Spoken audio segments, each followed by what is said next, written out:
Hello, everyone, and welcome to the Spurs Up Show, the best Gamecocks podcast on the internet. Today is Friday, November the 27th, 2020. On today's show, I lock in my prediction as South Carolina takes on Georgia, looking for a big home upset. Can the Gamecocks do it once again? Can they shock the college football world like they did a year ago in Athens, Georgia? Can the Gamecocks duplicate that success when they take on Georgia here late in this 2020 season? Also, a little bit of a change up here on a Friday. Ethan Kelley, one of our content contributors, he joins me as we tease a brand new content initiative that I know Ethan and I are both very, very excited about. We give you guys a little bit of a teaser, have a conversation about that. Really, really exciting stuff, really fun stuff, especially touching on the business side of things with Ethan, guys. So a packed show here on a Friday. Sit back, relax, enjoy.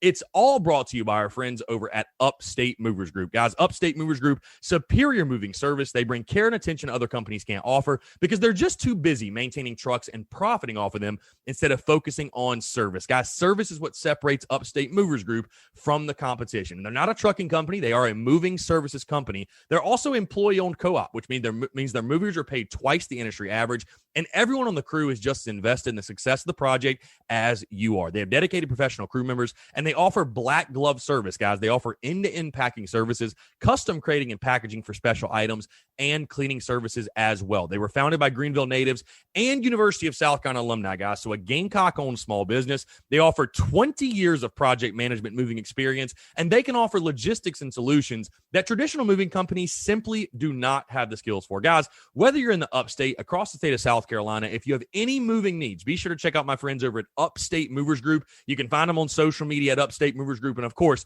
their website, upstatemoversgroup.com. That is upstatemoversgroup.com. Guys, again, if you're moving in the near future, upstate, South Carolina, no matter where you are, if you're moving, you hear the sound of my voice and you need any assistance, guys, we all know how much of a pain in the butt moving can be, right? You lose things, you break things.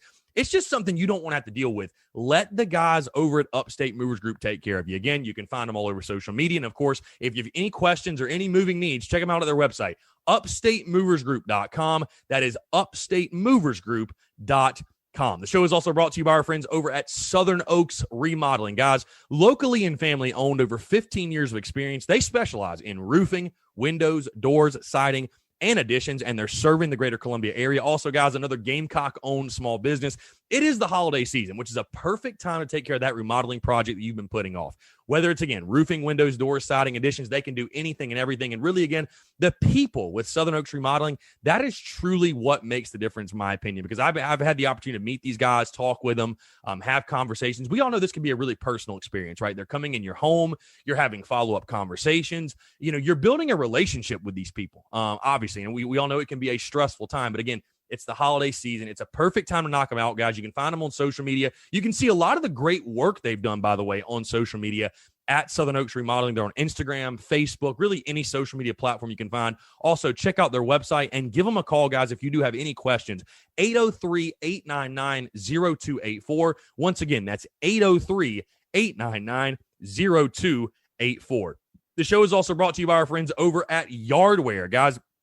Yardware is a veteran-owned and operating company licensed by the University of South Carolina, selling must-have Carolina yard and wall signs. Guys, these signs are made out of 12-gauge laser-cut steel, and they come in both garnet and black. Football season's in full swing. Christmas is right around the corner. You can order yours today at yardwaresigns.com. Also, be sure to check them out at Yardware Signs on social media. Again, that's yardwaresigns.com. Guys, I'm sure you've seen and you've heard me say as well, we are doing the Yardware Signs giveaway. The giveaway is today. We will pick the winner at 5 o'clock. If you have not seen that, we're doing it on Instagram and Facebook. Winner picked at 5 o'clock. Check on social media to see how you can be eligible. But, of course, go buy yourself a sign. Again, you know what was awesome? I saw it on Facebook, actually, Thanksgiving Day.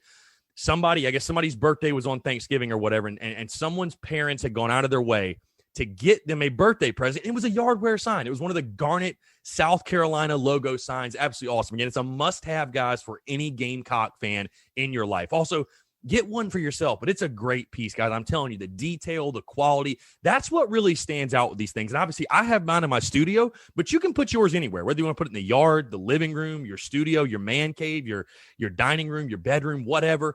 It is the perfect gift for any Gamecock fan in your life. And again, guys, guess what? We're past Thanksgiving. It is the Christmas season. You're going to start Christmas shopping for the Gamecock fan in your life. you got to get them one of these signs. So again, you can check them out on social media at Yardware Signs. And to purchase your sign today, go to their website, yardwaresigns.com. That is yardwaresigns.com. Guys, finally, the show is brought to you by our friends over at MyBookie. Between the NFL, college football, there's no shortage of games to watch. And with thousands of lines available in all your favorite sports and events, you can turn your game day into payday with MyBookie. Now, if you're the type of person that likes to back the big favorites, consider putting a couple in a parlay for a much bigger payout. Not only do parlays make meaningless games exciting, but more importantly, they give you a chance to turn ordinary bets into a real moneymaker. And guys, of course, don't forget the underdogs. They have a ton of value. The thing about the NFL and college football and sports is in general, the underdogs really never are dogs, right? Every team truly has a chance to win, and you do as well. Game spreads, championship futures, and player prop bets. It's never too late to get on the action and start turning your sports knowledge into actual cash in your wallet. Guys, you can sign up today at mybookie.ag. And when you do, use our promo code Gamecocks. Again, that's promo code Gamecocks to claim a deposit match dollar for dollar all the way up to $1,000. Guys, it's a win-win. It's a no-brainer. It's a bonus designed to give you a little help and a head start on your winning season. So again, guys, that's promo code Gamecocks for you to claim your bonus when you make your first deposit. Stacked UFC cards, NFL, college football, all the major sports and more. Sign up today to begin your winning season exclusively at MyBookie. Let's get it.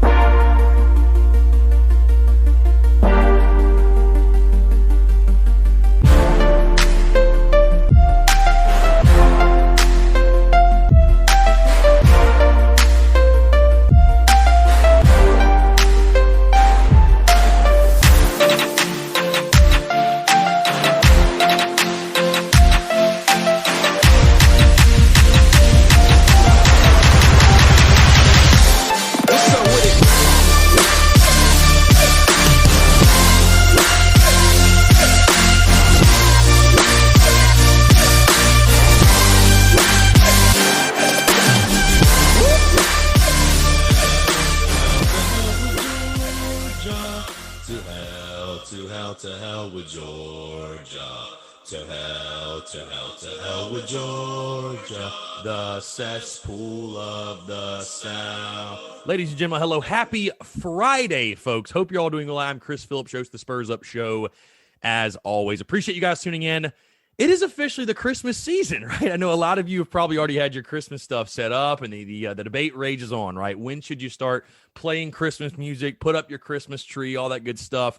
I guess it's officially time, right? My parents talked about getting a Christmas tree on Thanksgiving night. We didn't end up doing so, but no, guys, I hope you're all doing well. Thank you so much for tuning in here on a Friday. I hope you and yours all had a fantastic Thanksgiving. As you heard the song, I am fired up. Again, I've told you guys earlier this week, it's one of my favorite weeks the entire year. It is Georgia week. And with that being said, to hell with Georgia. Obviously, today I'm going to lock in my prediction as South Carolina takes on the Georgia Bulldogs. Can the Gamecocks do it once again? Can South Carolina, as a 3-touchdown underdog at home, find a way to get another big upset and shock the college football world? Also, guys, again, a switch up here on a Friday, a fantastic conversation at the end of the show. Ethan Kelley joining me. We tease a new initiative we've got coming into this last month of 2020 and leading into 2021. And I think it'll be a cool conversation, guys, for you to tune into because you'll get to hear the business side of things. And I don't get to talk about that a lot. I think it's really, really cool you guys hear that. And again, it's something we're really, really excited about that. And I appreciate Ethan taking the time. But guys, again, thank you so much for tuning in here on a Friday, taking your time to tune in. Obviously, a lot to get into as I break down this game tomorrow at Willie B.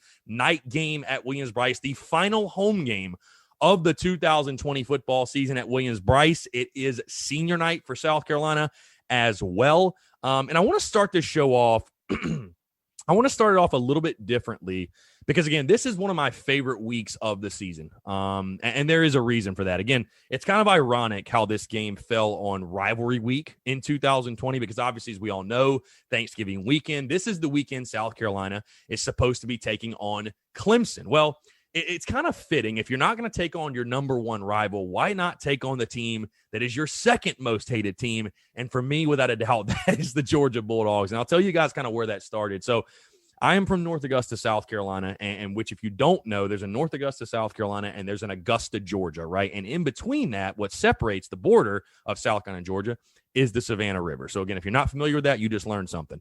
But so that separates the border, right? Well, growing up, I went to a church in Martinez, Georgia, okay? And we were surrounded by Georgia fans. And this was early to mid 2000s when I really started getting into Carolina football and like really became a diehard, like 2002, early 2003. And so obviously South Carolina wasn't beating Georgia as much as we liked. And really my first Georgia game that I remember vividly because, I didn't grow up, I grew up playing baseball and I played travel ball and stuff like that. So a lot of Saturdays where I think kids were, when people tell me stories of them going with their families, going to tailgates and going to games since they were like 6 years old, I was playing baseball on the weekends. So like, for example, I remember 2003 being at a travel tournament in at Mount Pleasant. We were in a travel tournament in Mount Pleasant. And you would hear people talk about the game, and South Carolina lost like 31-7 to Georgia in 2003. Absolute blowout, whatever. But 2004 was the first one I remember really, really vividly, like truly being like crazy invested into it, right? And this was the game. We had, ironically enough, I had John Strickland on the show yesterday, and he talked about this game because he was the center in that football game. He was Gamecock starting center, was a senior that year. And if you guys remember correctly, 2004 was South Carolina had a blackout, and the Gamecocks got up 16-0. And David Green and that crew found a way to come back and beat South Carolina. Gamecocks didn't score a single point in the second half, right? And South Carolina lost the football game to Georgia at Williams-Brice 20-16. I'll never forget telling my parents that I think God hates the Gamecocks. I literally told my parents, I think God hates the Gamecocks, and that may or may not be the first time I'd ever cried watching a football game. I was literally that upset because I hated Georgia so much, and I knew we had to go to church the next day, and I had to deal with these Georgia fans that, had just been giving me hell for years, and I had to go face that reality. And I did, and it sucked. And I'll tell you, and it sucked. And that's where my hatred from Georgia or for Georgia really came from. I've experienced some great wins in the South Carolina-Georgia rivalry. I was at the game in 2007 in Athens. Nothing better than walking out of a quiet Sanford Stadium. There's nothing better than that. I was at the 2014 South Carolina-Georgia game, which was an absolute blast. And these are the wins. I've been at others as well. Ironically enough, and funny enough, guys, I was not at the 2012 game. And actually, there's a funny story behind that, which I'll tell you guys really quickly. So the 2012 game, I'm 21, I'm in college, whatever, don't really have any money. And so me and two buddies are like, you know what? We're going to go to Columbia. We're going to go to College game day. Like, we're going to try to put our money together and buy tickets. And I think we put our money together and we had like $180 between the three of us that we could spend on tickets. So long story short, we literally slept in my buddy's truck outside of the Horseshoe because, again, none of us went to USC at the time. I was playing baseball at Newberry and the other guys were wherever they were. So we slept in my buddy's truck by the Horseshoe and literally woke up at like 5 a.m. Obviously, woke up early as hell, went out to game day, had a blast. What was a phenomenal time. The tailgate was awesome. Well, long story short, once again, my two buddies, they branch off to go find tickets because I saw somebody I guess I knew at a tailgate or something or whatever.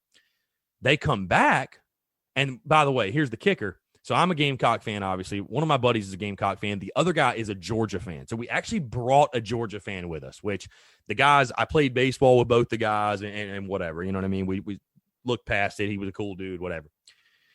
Those two guys get tickets to the game. And they come back like, yeah, hey, we found a great deal for two, and we couldn't pass it up.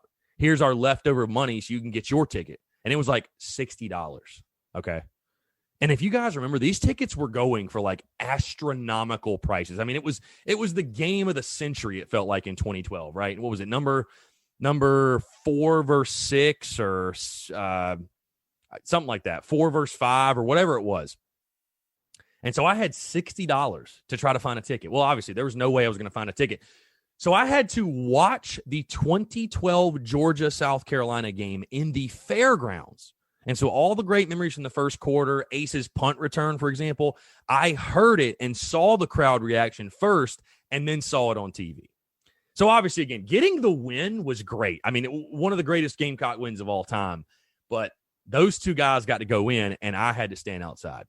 And it was at that moment, because I started getting season tickets in 2013. It was at that moment in 2012, I said, you know what? I will never let this happen again to me ever.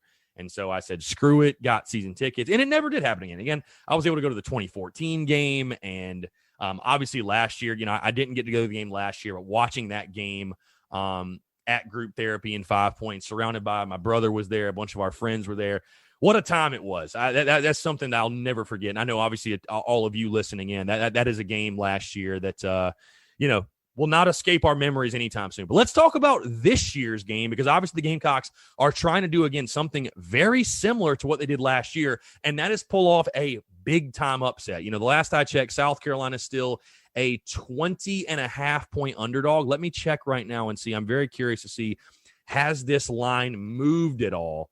And it looks like it has moved a little. Georgia's a 21.5-point favorite. So really that line is bouncing around between 21 and a half or 20 and a half, whatever. Basically 3 touchdowns. South Carolina, 3-touchdown underdog in this game on their home field. We talked about yesterday, all of the storylines, everything swirling. You're still in a bit of a state of turmoil. You come into this game 2-6 on the season. You have no head coach. You don't know who's starting at quarterback, even though I think we all assume it's going to be Luke Doty. You still come in without your top guys, some of your top guys on defense, although your defense did show a lot of heart and a lot of fight last week. What can South Carolina realistically do in a game like this? That is my question. Obviously, Georgia 9th in the latest college football playoff rankings. And I talked about this before the season that, I thought Georgia, to be totally honest with you guys, was going to come in looking for revenge. Because of last year and this game being late in the season, and Georgia is fighting for things much bigger than just trying to spoil someone's season like South Carolina's doing. Georgia's still fighting for the SEC East title and maybe trying to sneak in the playoff and what have you. So this game, though, this South Carolina Georgia game, it has an interesting way of reminding us how great football is. And just how great college sports is in general. Because, we talk about rivalry games a lot. You know what I mean? We talk about rivalry games. And, again, I don't know. There's some Georgia fans that I think would play this off. And I know the overall record is not good at all in South Carolina's favor. But I think most reasonable Georgia fans would say, yes, this is a sort of rivalry, if you will. Maybe not as big as the way South Carolina looks at it for Georgia, because Georgia has a ton of rivals. You go down the list, Florida, Tennessee, Auburn. They got a ton of rivals. But this is a rivalry game, no doubt. And again, it's a game like this that I think reminds us how great the sport of college football is. Because in a game like this, you truly do throw all the records out the window. You truly do forget about stats, forget about records, forget about what the team has done that season. When these two teams get on the field, guys, weird things just seem to happen. I don't know what it is. I mean, again, South Carolina was a 24.5-point underdog last year in Athens and won the game straight up. Now, granted, did it take some special circumstances? Of course. I mean, how often are you going to have a guy have a pick six and then, have 3 interceptions in a game and, just everything seemed to break your way, right? How often is that going to happen? But either way, it did. This sport is funny. You know what I mean? Rivalry games, I think, show how great the sport of college football is. But you take a look at this one. And listen, we all know the task that's at hand. I mean, we all know what Georgia brings to the table. Obviously, they have been very much Jekyll and Hyde this year, especially at the quarterback position. JT Daniels making his debut last week for Georgia, really, truly his debut. And, boy, it did not disappoint. JT Daniels throwing for 400 yards in that football game. Averaged over 10 yards, 10.6 yards per attempt. Right now, South Carolina is allowing 9 yards per attempt and giving up 278 passing yards a game. So just to put in perspective how crazy that stat is, by the way, guys. By the way, JT Daniels went 28 of 38 for 401 and 4 touchdown passes. Daniels averaged 10.6 yards per attempt last week. The offense failed to hit 10 yards per try all year and went 17 straight games as a program without getting there. I mean, that is a wild statistic when you think of Georgia, the quality of players they have. They've had good quarterbacks. I don't think Aaron Murray was a bad quarterback by any stretch, but they've never been able to do that. So has Georgia figured out the passing game? Obviously, could not run the ball very well against Mississippi State last week. But again, this is a team, I think, a Georgia team that, like I said, unfortunately, coming in this game, I think they are looking for revenge. And I think with the insertion of JT Daniels, maybe they figured something out offensively. You take a look at the South Carolina side of things, though. And again, the top storyline and the thing that I'm keeping my eye on most, and I think most people want to see is Luke Doty. Because listen, I'm a lot of you have come out, a lot of you have DM'd me and asked me, hey, is Luke Doty starting? Is Luke Doty starting? Because I'm just making the assumption that he is. I fully believe and assume he's going to start, because I truly feel like if Mike Bobo was going to roll Colin Hill back out there, he would have said it Tuesday. I don't think you say we know who our starter is, but we're not going to announce it if it's not Doty. I don't know. I don't believe that. And I also will tell you guys from people I've talked to that are in the building that it sounds like Doty has taken a lot of the ones this week. It sounds like he has been the one taking the ones. So from what my sources tell me, what I believe, I think Luke Doty is going to get the start. And something like that is maybe what could keep South Carolina in this football game. Because, again, you're going to have to, like we said last week, you're just going to have to empty the playbook. You're going to have to play balls to the wall, go all out. Let Doty loose. Again, that was one of my keys to the game, right? Let him loose. Take the reins off. Hey, young buck, here's your opportunity to shine. Obviously, we know in this game for South Carolina, it's going to be much easier said than done. You got to get Kevin Harris going in this one, though. Obviously, did not have a really good game last week. And you got to try to shorten this game and limit the amount of possessions Georgia gets in this one. Guys, again, I could continue to break down X's and O's. And, we all know the challenge South Carolina is going to have defensively. It's not just the passing game. It is the running game. Zamir White, one of the better backs in the SEC, a really, really talented player. And you guys know Georgia never, they're never average at that running back position, man. They produce running backs like it's nobody's business. But bottom line is this. Again, we could continue to talk X's and O's and kind of break this one down. But really, at the end of the day, for me, it comes down to who's going to be that person that comes up, that rises up and makes those big plays for South Carolina. Because, listen, you don't normally list you have to win the turnover battle to win the game, because that's an obvious, right? I know I listed that, I think, in week 1, and I got some help for it, whatever. But, it's an obvious, right? You have to be able to win the turnover battle. And there are certain things, again, that I've said all season, and I think South Carolina would have to do to win a game like this. That's winning the turnover battle, rushing for over 100 yards, getting after the quarterback, all that good stuff. But especially in a game like this, what's the recipe, right? What's the recipe to a big-time home upset where you're a 3-touchdown underdog? And I think it's got to be something kind of similar to what you saw last year. In the sense, number one, you've got to hope Georgia's not on their A game. Because, listen, I'm going to tell you right now, if Georgia plays their A game, it don't matter if you play your A game. You're not going to win because you're outmanned. You're flat out outmanned by the Georgia Bulldogs, bottom line. So you got to hope Georgia doesn't play their A game. Second thing, like I just said, you've got to have somebody step up and make big plays. I don't care if it's one person. I don't care if it's a group of people. Last year, it was 2-4. 2-4 stepped up, made big plays for you. 3 interceptions in the game, one of them a pick six. Completely changed the layout of that game. Basically won you the game from that just single performance. You got to have somebody step up and make those big plays. And the third and final thing, man, you just got to hope the ball bounces your way. I mean, again, on paper, there's no reason you should win this football game. On paper, there's probably no reason you should keep this game close. I'll be totally honest with you. So you got to hope the ball bounces your way somewhat. And again, you get them at home at night. South Carolina has found a way to make things interesting against the Dogs in Williams-Brice Stadium. But realistically, when I look at this one, again, we all know the challenge that South Carolina is facing right now. And again, it is tumultuous times. You don't have a head coach. You're losing recruits left and right. And again, that's something that's going to come with it, whatever. But, you're 2-6 on the year.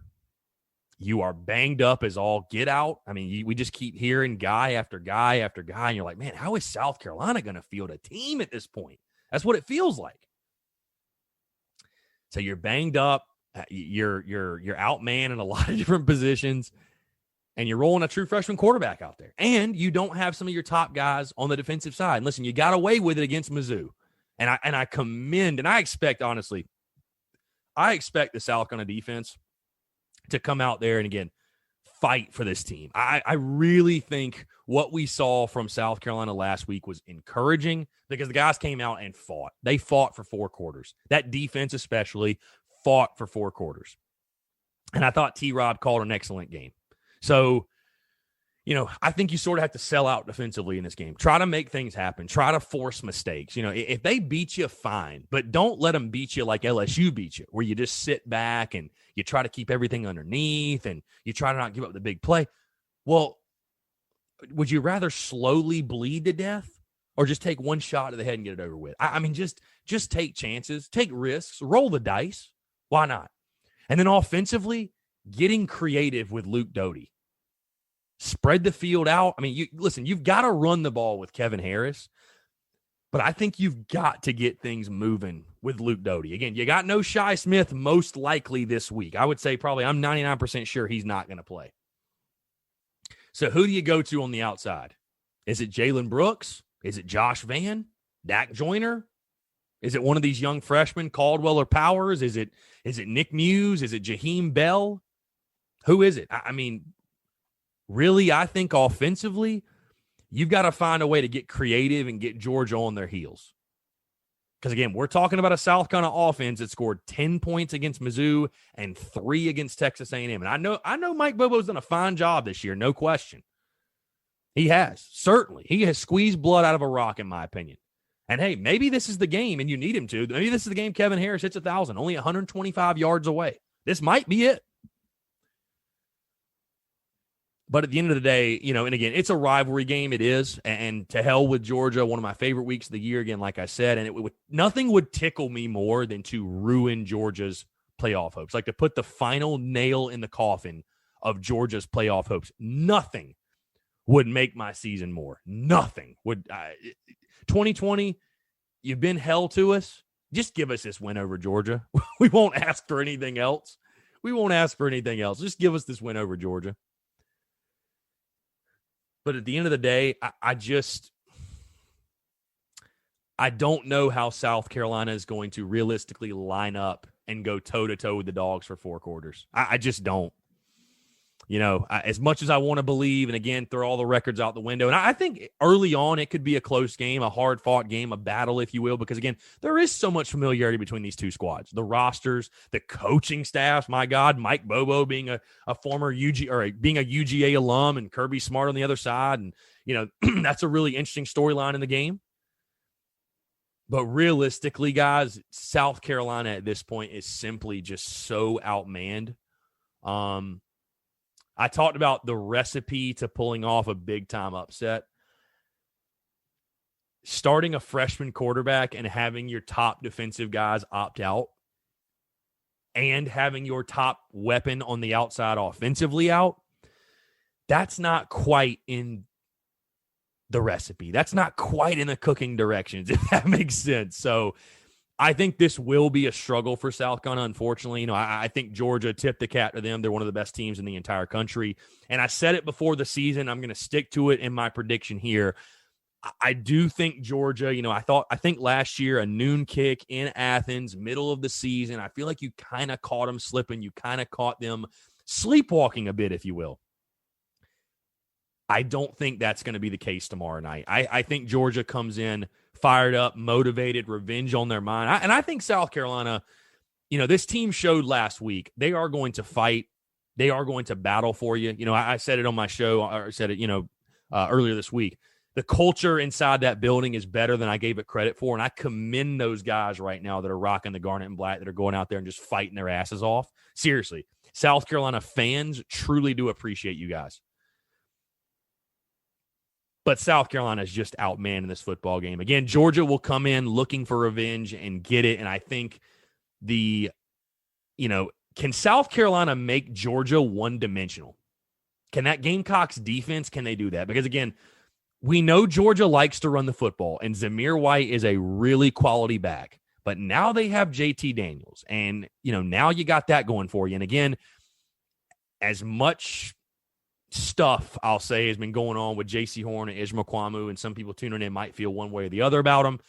Not having them in the lineup, can the Gamecocks' young secondary hold up against a passing attack that literally threw for 400 yards last week and 4 touchdowns? You got to take one of those two. You've got to at least limit one of the two options for Georgia between the run and the pass, because if you don't, it's going to be a very, very long night. Again, I just think South Carolina right now is outmanned. I think the Gamecocks will fight early, but Georgia pulls away. Again, I think they've just got too much firepower. They have one of the best defenses in the entire country, in my opinion. And I think offensively, they're starting to get things figured out with JT Daniels. And, of course, the running game is something that, with Georgia, is a given. you know they're going to have it. And running game and strong defense travels in the SEC. Unfortunately, I've got the Dogs big in this one.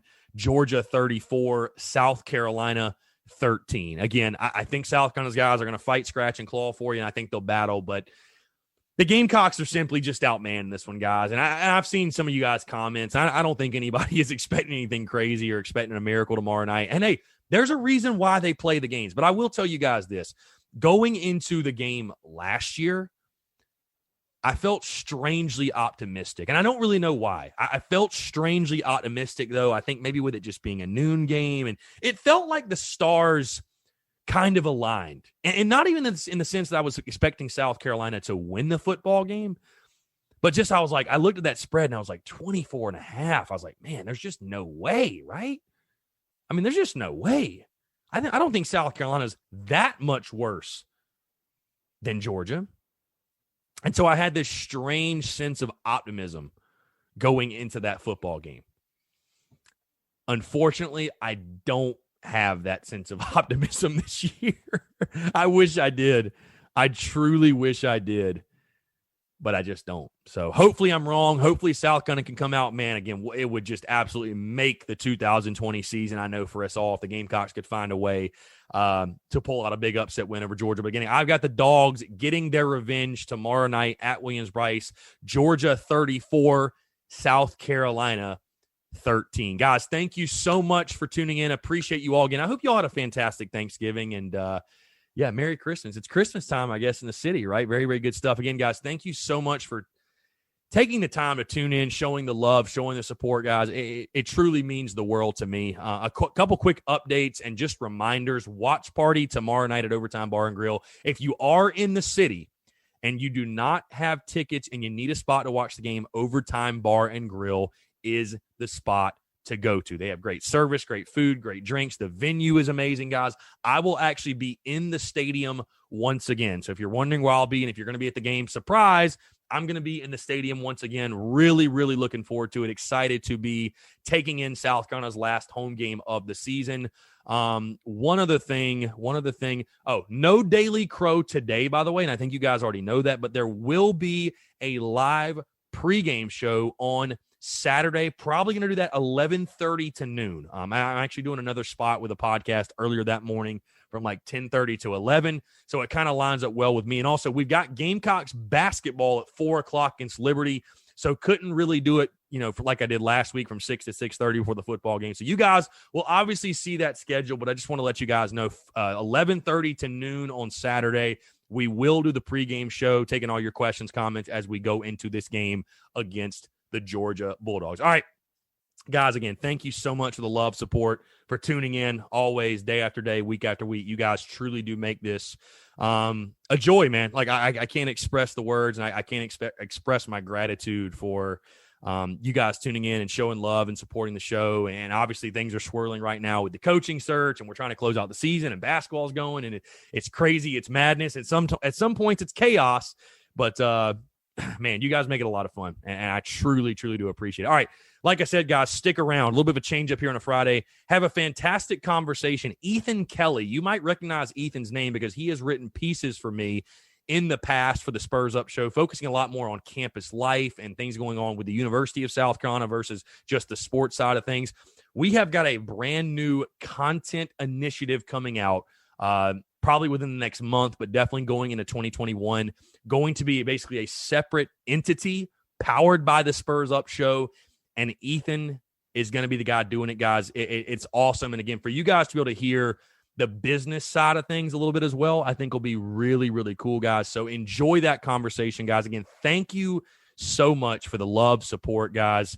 Go Cox, to hell with Georgia, and enjoy this conversation with Ethan Kelley. What's up, guys? Hope you're enjoying the show. When you're running a small business, there are a lot of different tasks and challenges you face. You're wearing all the different hats. You're getting pulled many different directions, and you feel like you don't have enough time in your day. Literally anything that can make your life easier, you're open to it. Guys, if you're growing an e-commerce business, if that is your focus, you need a platform that's focused on growth. That's where my friends over at Klaviyo comes in, and today's show is brought to you by our friends over at Klaviyo. Klaviyo is the ultimate e-commerce marketing platform for online brands of all kinds and all sizes. Whether you're just getting started or you're running a well-known brand, it gives you everything you need to send memorable branded emails, text messages, and more, so you can build strong relationships that keep your customers coming back. Guys, with flexible automations, powerful insights, and super precise targeting, Klaviyo is a faster way to turn great ideas into great customer experiences. That's why it's trusted by more than 40,000 brands like Living Proof, Huckberry,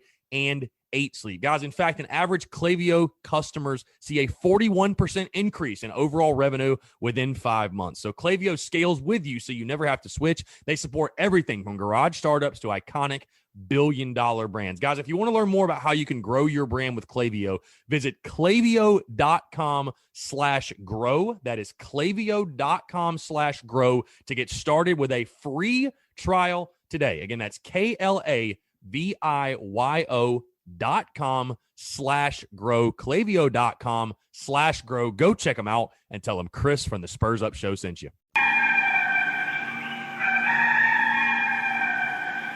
All right, switching things up here on a Friday, guys. Obviously, we're talking football this week, Georgia week. I've given my prediction for the game, but switching things up, as you guys know, obviously we bring guests on this show, whether they be former South Carolina athletes, personalities, whatever. We brought one of our own on the show today, which I'm very, very excited. Normally, obviously, we're rolling out content and kind of keeping you guys in the loop as far as what's to come, what new pieces of content or what new entities, whatever we might be rolling out. But I wanted to bring him in person himself. I'm really excited. Again, this is different. We don't normally get to talk about the business side of things of the Spurs Up Show and kind of what we're working on, but wanted to give you guys a little teaser, what's to come. We've been working on this for the last couple of weeks, last couple of months, really, I would say, been brainstorming this and something that's going to go into 2021 when we're really going to have a firm launch date. But first things first, I'll announce him and we'll dive into it. Ethan Kelley, man. Ethan, what's up, brother? Glad to have you in the stew, man. Student at USC. Like I said, this is obviously different because you're not a South Carolina athlete. You are a student in South Carolina, but I'm glad to have you, man. Like I said, to have one of our own in here. Just kind of give people first things first, a little bit of your background, where you're from, what year you are at South Carolina, what you're studying, just all the good stuff to know about Ethan Kelley. Yeah, so I'm a pre-business right now in South Carolina. I'm a sophomore. I'm from right outside of Boston. And over quarantine, like March, April, a few months back, when I think every South Carolina student can empathize with me, there was very, very little to do when it came to schoolwork or actually anything to do outside of school. Mm-hmm. So I just started writing articles about Columbia or South Carolina, and I love doing it, love making content. So we got in touch a few months after that, and here we are. I've read a few. Yeah, and you probably saw his stuff was definitely talking about the things going on again, more so like on campus life, like the culture of USC, I would say, and really the pulse of the USC students and the USC family and kind of what's going on campus versus the stuff that obviously I always talk about, which is the sports side, which everybody loves. But there's a lot of value, obviously, knowing, and like you said, relating to students, relating to the people that are on campus, know what's going on. Obviously, it was very fun times over the quarantine in regards to some of the stuff that we covered, but it was important. I think it was important we shine light on it, especially because, again, things that made people a little bit uncomfortable with like the rioting or the whatever was going on, because this has been a crazy freaking year. But, obviously you've done a fantastic job in covering that. And yeah, just to give people a little insight, you've probably seen his work before is the point I'm trying to make. So. Yeah. So it's, being a Carolina student, I think everyone, other students might agree with me, where there's not really a platform yet for like the students themselves. Like Barstool Gamecocks is great for watching fun videos, or the Daily Gamecock does some good work or some good journalism work, but there's not really a platform for the day-to-day life for students. And that's kind of what I was trying to aim for. So I'm looking to expand it. I'm excited about it. Yeah. And I don't want to beat around the bush anymore. So what we're going to basically be doing is starting, I would say, a brand new entity, if you will, powered by the Spurs Up Show, but Cox and Cola going to be basically, think of the Spurs Up Show, but this brand. So podcast, I would say articles, video, social media, website, merchandise, probably. I mean, it will grow and it will evolve as we go. But like I said, this is the fun part, is we don't normally get to talk about business on this show and kind of dive deep into the weeds, if you will. But that's why we have Ethan here. So Cox and Cola is what it's going to be called. I would ask you, Ethan, again, it's very early on. Obviously, you and I are still bouncing ideas off each other, what the show is specifically going to be about. But I know this is something you've thought about. You're going to have a co-host. You've already got ideas. Just give people kind of in, because, I mean, again, if you guys didn't know, I'm letting Ethan sort of just run wild with this, take full creative control. And again, I'm obviously going to be there along the way, but I think this is going to be really cool. And again, that's why I have Ethan here in person, so you guys can kind of meet him and get familiar. But just tell people in your mind, and I know, again, we share these ideas, like what the show specifically, like what do you think it's going to be about, basically? I mean, so you kind of hit the nail on the head, where we're just looking for content, whether that's podcasts, videos, articles, anything that's going on, because every week, every day, I'm in a group meet, I'm in a Snapchat group message, I'm in walking around campus, and people are just so many Carolina students have these opinions, and there's not really a platform. So I'm looking to make some kind of interactive social media page, website, something everyone can kind of get interested in. So looking forward to it. Yeah, like I said, believe it or not, there's life outside of sports. And I think, I think it's important we talk about it. Again, what's going on around campus, like what professor said this, or what happened in 5 points, or just anything. Like I said, there's a lot going on outside the sports realm, which, again, while we're doing this, I'm extremely excited to get it going. Back to, again, your daily life. I think it's interesting, again, since we do have you on, we'll talk about it. We were talking a little bit off air. This is like a really, again, 2020 has been madness. You're on campus in the spring. Everybody gets sent home. I know you wrote a ton of articles about it in regards to the communication between Bob Castle and USC and the students, and in-person classes, not in-person classes. I thought for a while you guys are probably going to come back and get sent home like 2 weeks later, because, we saw so many other schools do that. Just talk about the challenges of this semester, because, again, as someone from the outside looking in, I think others I've talked to have echoed this, oh, you're taking Zoom classes. It's so easy. You don't have to be there in person, whatever, blah, blah, blah. But, we even saw like the Daily Gamecock, the student newspaper, have to take like basically a week off because their mental health. They're saying how tough this semester was. And again, you saw some, of course, social media is just a great place for all positivity. No, you saw some ignorant comments, people saying this and that. But again, when you pull back the curtain, I think you'd find like it's been a real challenge for you guys this semester. Oh, yeah, I definitely would agree with that. I think everyone, you said, they think, oh, we're online classes, going to be really easy and that sort of stuff. But the workload hasn't been that much different. But I think the belief around campus, or what a lot of students are going through, it's been one of the more stressful ones, where you're not really, sometimes you'll be stuck in your apartment all day doing nothing. You're not really walking around campus, seeing people you might have seen last year. And you're not really going to each classroom, getting in a schedule. There'll be days where it's either 10 a.m. or 4 p.m. You don't really know.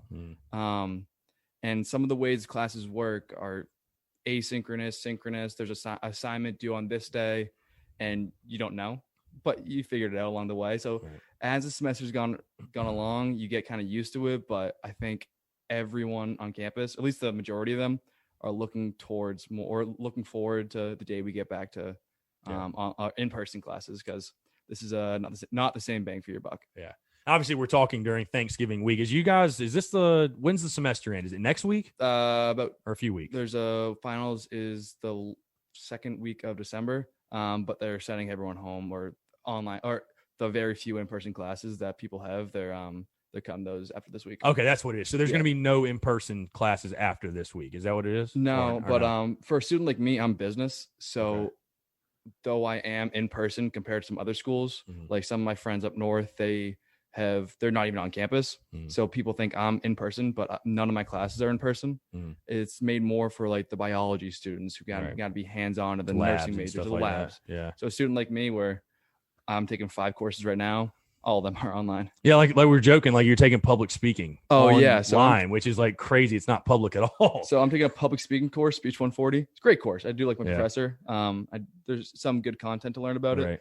But it's kind of like ironic, where I'm taking a public speaking course where I'm putting out the content or the videos in front of no one.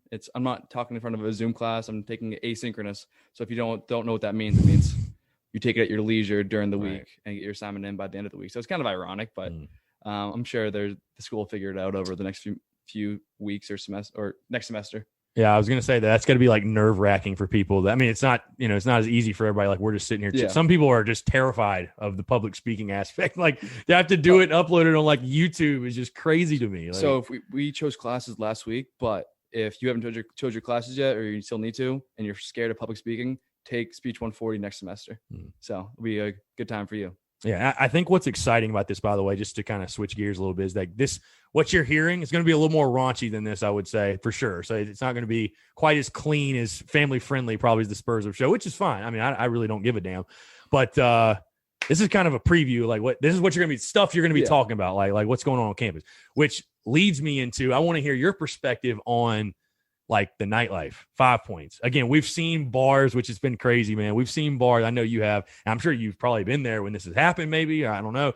But bars get in trouble. Like, how has TLC become like the hottest spot? Like that, it is insane to me. Every weekend, every game day, especially like they are just slammed. They obviously got in trouble that one time and had to like, I guess, lay low for a little bit. But it's like, it is slammed every weekend. Talk about that. And also just, I don't know how much you've been, but obviously things are different now in like 5 points and it's been, and I don't want to like get anybody in trouble or anything, but it's funny how things have like kind of loosened up as we've gone. And, bar owners are got to make their money. Restaurants have got to make their money. People in the service industry, they got to make their money. I totally get it because I've got buddies down there that manage bars and stuff like that. And I've been able to talk with them and they talk about the challenges and, they talked about, listen, if we went another 3-6 months in a shutdown, there's some bars down in 5 points wouldn't make it. So I get it. But what's the nightlife been like, dude? Like, what is it? Is it weird to go out? Is it like, does it just say screw it and just go? Like what's that been like? So in terms of TLC, yeah, you're exactly right. Where I never even heard of the place last year.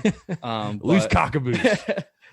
But they definitely made a name for themselves. And that 1 week or that 1 week or two where they ended up on like, what was the website? TMZ. Oh yeah. Crazy. Yeah. A lot of my people, my family and friends up north, they were sending me pictures of being like, you weren't there, were you? I was not. You were not. You weren't good. I was not there. Good boy. Good job. No, it's definitely different this year where they've slowly been transitioning to a little more openness, right, or a little more less restrictions. But it's definitely weird being having restaurants and bars close down at 11. Yeah. Where usually I know a lot of people that would be going out at 11. Yeah. So it's definitely different. But I think a lot of people think, oh, it's just like a bunch of college bars, students or young adults acting crazy. But you have to realize, again, these are actual businesses. They're part of the community. That's every weekend there's thousands of dollars going into the Columbia economy, which right now is kind of a necessity. So I know some people don't like the pictures and the videos of, like there's been video, like I was thinking in my head, just Pavlov's that one night. That was so crazy. I do understand it's a bad look. It's a bad look. It looks worse than it probably actually is. I mean, but again, there's no manual how to do this. No, everyone's running like on the top of their head how to run this, do this whole process. So it's definitely weird. There's no right solution. Yeah. Because if you say every bar, every restaurant needs to close, then that's going to have a negative effect on the entire economy and might even end up being worse than what it would have been before. And then you still, it's crazy. Yeah. But it'll definitely be interesting to see how it changes in the spring semester or even like next fall. Yeah. But definitely it's definitely different from years past.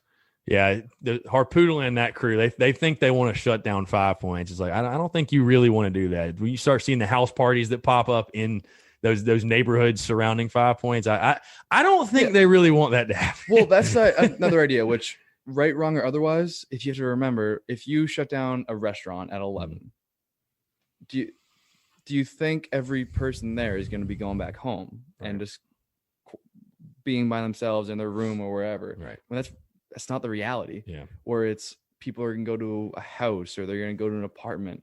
Right, wrong, or otherwise, that's the fact. So you have to legislate or make rules based off that. Yeah. So I understand why the city's doing this. They're losing some money while doing it. But again, I'm not a legislator.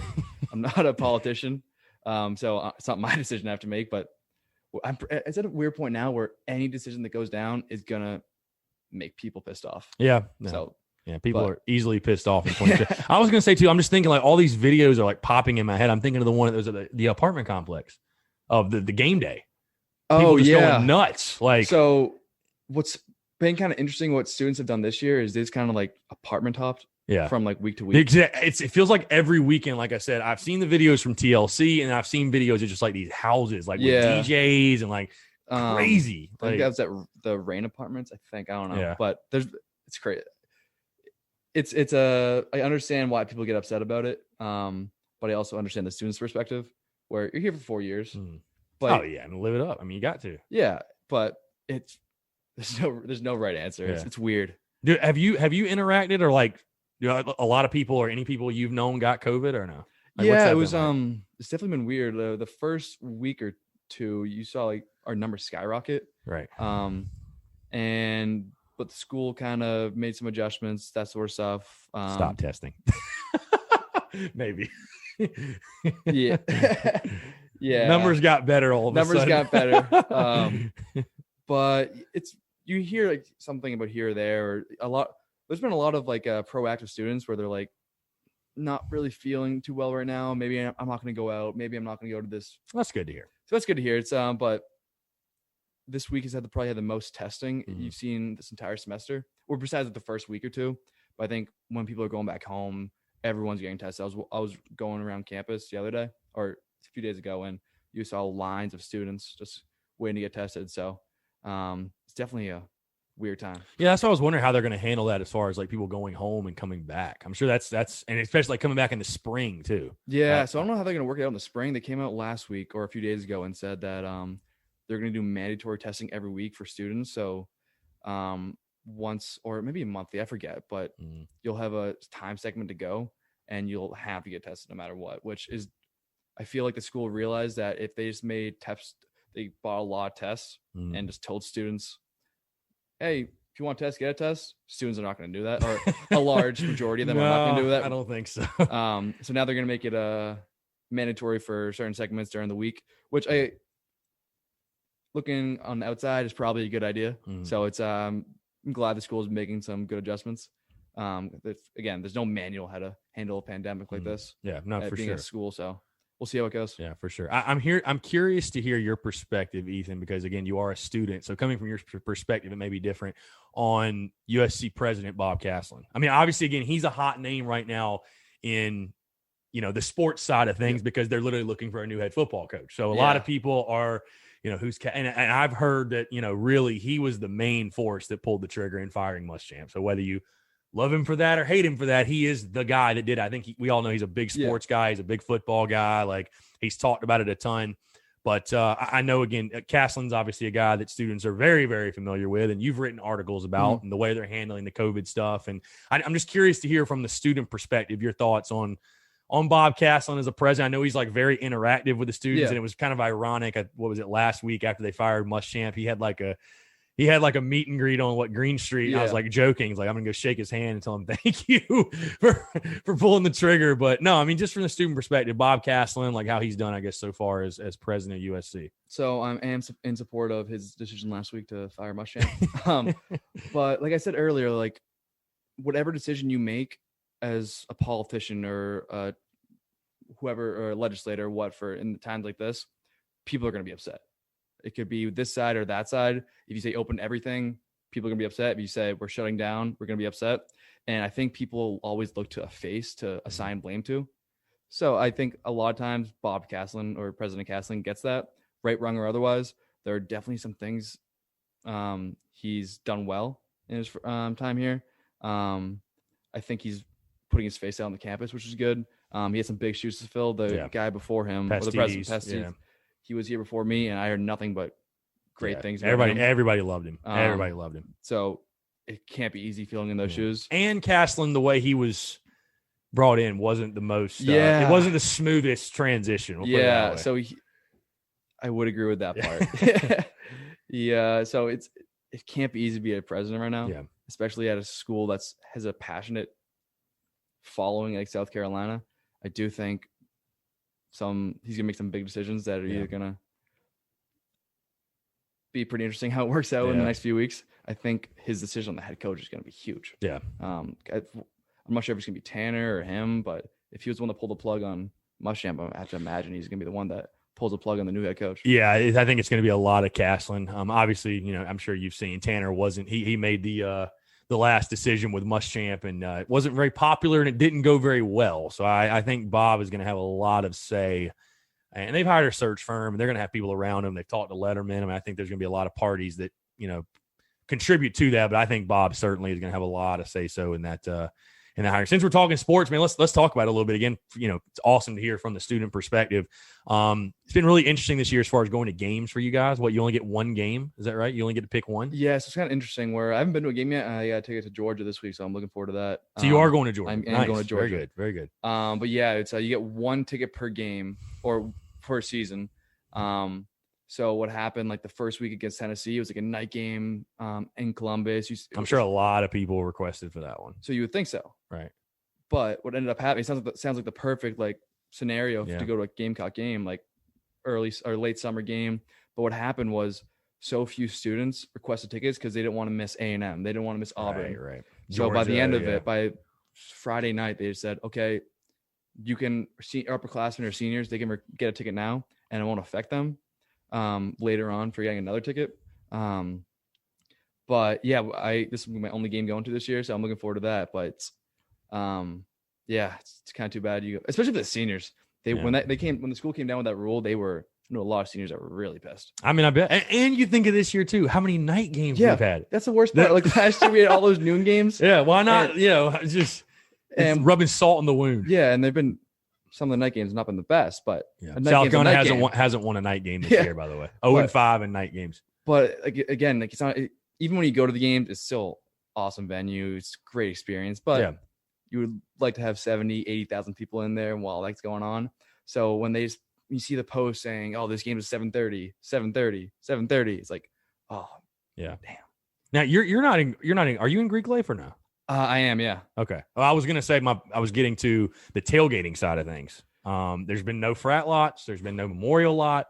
There's really just been no tailgating at all. I mean, of course, we've seen again the videos of like people are definitely making the best of it and they're throwing house parties but I know that's tough for everybody. No memorial, no frat lots. Yeah. So, when I go back home, so I'm from up north near Boston, and there's no school like this. Like there's UMass football, there's Boston College football, but even that, there's no like culture around it.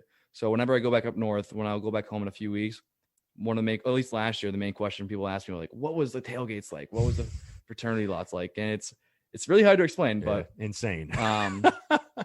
If whenever they get those things back going, it's gonna be a good time. People are gonna be so hungry to get back out to the lots, man. It's gonna be nuts. So it's if you're touring South Carolina as a underclassman or a high schooler, you don't really get the full experience until you see or go to one of those things. They don't quite show you that on the tour. I don't think they go out of their way. They get the horseshoe. They got Darla Moore, but no, they don't have they don't go to the frat lots. Now we'll talk a little on the field too. And again, it's interesting to get your perspective because you literally go to school with these guys. Yeah, right? You see them on campus, but obviously the season's gone the way it has. You're 2-6 right now. You fired your head coach. I guess my only question you would be like, or just statement really is like, I know this has had to have been a tough football season for students too. Cause I mean, you want your team to be good. I mean, students, obviously you feel such a connection and you do. And it's been a rough year to say the least. So it's kind of similar to last year in a way. It's definitely some parts that are different, but like you have a game like Auburn where you pull out a win, you're like, it's going to lead to something kind of like last year with Georgia.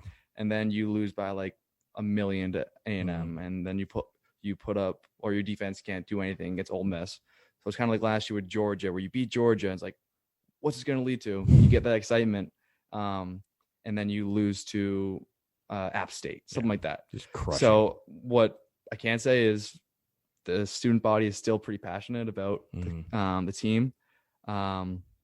So I think a lot of people are looking forward to this week and hoping Doty gets a start. Yeah, I was just going to say, but as far as the passion, I saw I think Barstool Gamecocks put up the video of there's like somebody put a picture up of Luke Doty like in the bathroom or something like that or whatever. It's, so like last year on campus when Helinski was named the starter after the UNC game, the feeling on campus was like a feeling of hopefulness and like what's it going to lead to? Kind of like Jake Bentley, like last year. He was a good quarterback. He was a fine quarterback, but you kind of knew what you're going to get. Right. It's kind of like same thing with Colin Hill this year, where that's why the backup's the most popular guy on the team. Yeah, exactly. Right. So it's not like the backup quarterback is going to put up 400 You don't know. yards. You have no idea. But that's the best part. You don't know. Yeah. So it could be this or that. So I think this year with like Luke Doty, even next year, where there's kind of the same feeling on campus, but maybe a little bit of extra because there's that little like kind of wow factor. And he's dual threat. Yeah, he can make plays. Yeah, it's a weird part because he's like, I'm at a point in my life now where the athletes I'm watching are my age, right? And I'm like, God, he's stepping on the field and he's the best athlete on an SEC field or one of them. And so there's always that wow factor where he might break it or might do this or that. And if you give him a little bit of development, it's going to be pretty interesting to watch. Yeah, for sure. Ethan, this has been fun, man. I'm glad we had you again. Cox and Cola, like I said, guys, I wanted to give you guys sort of a teaser as to what's to come. And I know we referenced Barstool Gamecocks and seeing the videos there. a little bit, you're going to say the video on Cox and Cola. It's going to be very, similar to an extent, maybe not quite as crude, but no, it's going to be fun. It's going to be really good stuff, man. I know, obviously, I'm looking forward to it. We've been brainstorming for a while. And like I said, guys, just stay tuned. Again, things could move a little bit quicker, a little bit slower than, how things go, whatever, especially with how crazy this year has been. And as we go into 2021, hopefully with some normalcy, but I'm excited, man. I think it's going to be really dope. And obviously, again, you bringing the student perspective and being relatable to students, because again, not everybody's a crazy diehard Gamecock sports fan. Some people want to hear about things going on campus, things going on in 5 Points, things going on at the lots, things going on wherever, and hear it from you guys' perspective, man. So I appreciate you. Honestly, the work you've done has been great, and I appreciate you guys tuning in. And just know we are really, really excited, man. The business is growing. Things are flourishing, surrounded by good people, and that's all you can really ask, man. So Ethan, I'm looking forward to it. Cox and Cola. Can't wait. Again, we'll be sharing everything, all the social media. I'm going to plug the absolute hell out of it, but you guys just plant that seed in your brain. Ethan Kelley. What's your co-host name going to be? What's your co-host? What's your co-host name? My buddy David. Can't wait. Okay, Great kid. All right. We'll obviously get to that point. We're going to roll everything out. But Ethan, appreciate it, man. Pleasure. Can't wait. Absolutely. Should be fun. Yeah, he's Ethan Kelley. I'm Chris Phillips. We appreciate you guys tuning in, and we'll catch you next time on an episode of the Spurs Up Show.